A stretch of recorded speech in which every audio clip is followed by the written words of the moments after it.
Salutare tuturor și bun venit la o nouă incursiune marca Totul despre flori.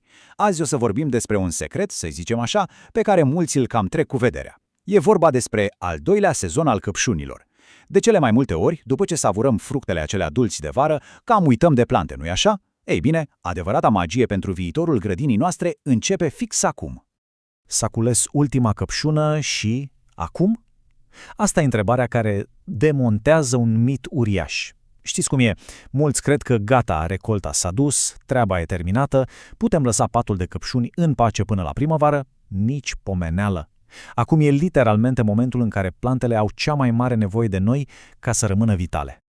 Ciclul naturii pur și simplu nu se oprește, iar vorba asta spune totul. Recolta următoare începe după ultima căpșună culeasă. De ce? Pentru că planta nu e nici pe departe în vacanță. De fapt, în timp ce frunzele de anul acesta încă arată bine, ea își reconstruiește rădăcinile și, un detaliu absolut fascinant, deja începe să formeze la nivel microscopic mugurii care vor înflori tocmai anul viitor. Bun, haideți să vedem exact pașii pe care trebuie să-i facem. Astăzi trecem prin următoarele. 1. După recoltă. Ce urmează? 2. Iunifere sau remontante. 3. Curățarea și rărirea plantelor. 4. Selecția și tăierea stolonilor și, la final, 5. Apă, mulcire și hrănire. Să-i dăm drumul. Secțiunea 1. După recoltă, ce urmează? Sub pământ se întâmplă lucruri absolut incredibile. Chiar dacă nu mai vedem fructe, planta trage tare. În lunile astea de vară târzie și de toamnă, ea își consumă toată energia pentru a prepara exact acei muguri de care ziceam, mugurii care vor conta enorm la anul.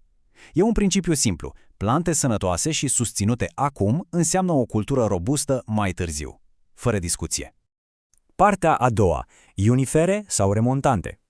Ei, și aici vine o decizie crucială, pentru că înainte să scoatem foarfeca de grădină, trebuie să știm clar ce avem plantat. Pe de o parte sunt căpșunile iunifere, alea clasice, care dau o singură recoltă masivă, astea au nevoie de o renovare imediată. Pe de altă parte avem soiurile remontante, care tot continuă să facă flori și fructe treptat. Și, atenție mare aici, nu facem sub nicio formă tăieri agresive pe plante aflate în primul lor an și cu siguranță nu ne atingem sever de remontantele care încă sunt active. Acolo intervenim super blând. Ajungem la secțiunea 3. Curățarea și rărirea plantelor. Să ne imaginăm că ieșim chiar acum printre rânduri, da? Planul e clar și eficient. 1. Curățăm frunzele bătrâne, 2. Rărim rândul și 3. Gestionăm stolonii. Practic, facem aer. Eliminăm absolut tot ce e mort sau neproductiv pentru a lăsa plantele să respire. Au nevoie disperată de soare și aer proaspăt pentru noile frunze care urmează să apară. Dar, și e un dar imens aici, când facem curățenia asta, trebuie să fim extrem de atenți la coroană.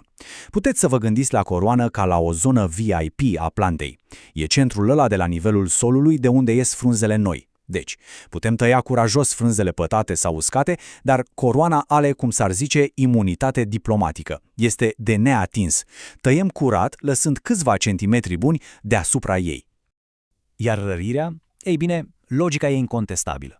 Dacă lăsăm patul de căpșuni în pace, se face o adevărată junglă impenetrabilă extrem de repede, iar aerul pur și simplu nu mai circulă.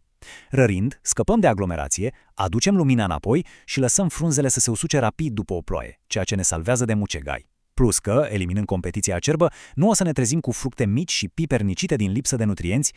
Trecem la secțiunea 4, selecția și tăierea stolonilor. Aici toată treaba devine o strategie pe termen lung, nu doar un exercițiu de tăiat la întâmplare. Stolonii sunt mecanismul prin care planta se extinde natural. Regula generală, îi păstrăm doar dacă avem un plan concret. Poate direcționăm o plantă fică ca să umplem un gol în rând sau o păstrăm pentru înmulțire intenționată. În rest, absolut toți ceilalți trebuie tăiați fără remușcări, altfel devin niște adevărați vampiri energetici care storc planta mamă de resurse prețioase. Și o notă tehnică super importantă. Nu tragem de ei. Pur și simplu nu facem asta. Folosim mereu, dar mereu, o foarfecă de grădină. Dacă încercăm să-i smulgem, riscăm să deranjăm grav rădăcinile plantei mamă sau să-i distrugem coroana. O tăietură curată este singura metodă profesionistă pentru a face separarea. Și ultima etapă, secțiunea 5, apă, mulcire și hrănire. Aici ne concentrăm pe refacere, iar apa e prima pe listă. Principiul e simplu. Asigurăm o umiditate constantă la nivelul rădăcinilor, dar mare atenție, fără să facem bălți.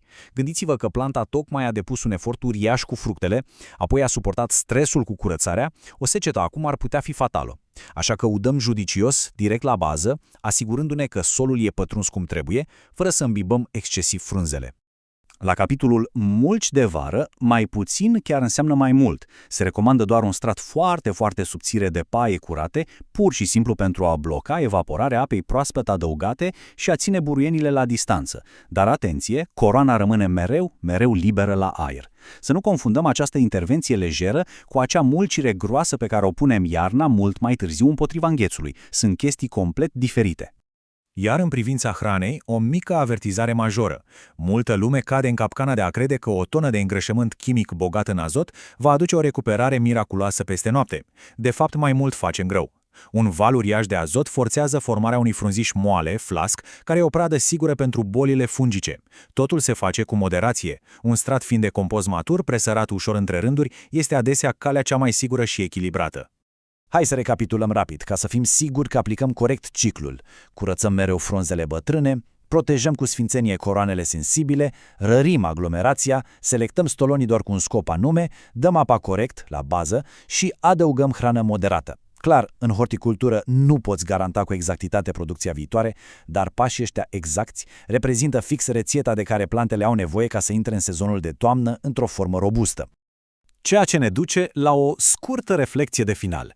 Plantele noastre sunt pregătite de toamnă, dar grădinile noastre cum arată? Natura reacționează fantastic atunci când îi oferim un pic de structură și îi respectăm ritmul ei natural. Nu avem garanții absolute, clar, dar aplicând tehnicile astea ne mărim considerabil șansele de succes. Sperăm că explicațiile de azi au adus puțină lumină și v-au dat acela vânt proaspăt de a ieși iar printre straturi chiar și acum, când pare că munca grea s-a terminat. Până data viitoare, spor la grădinărit!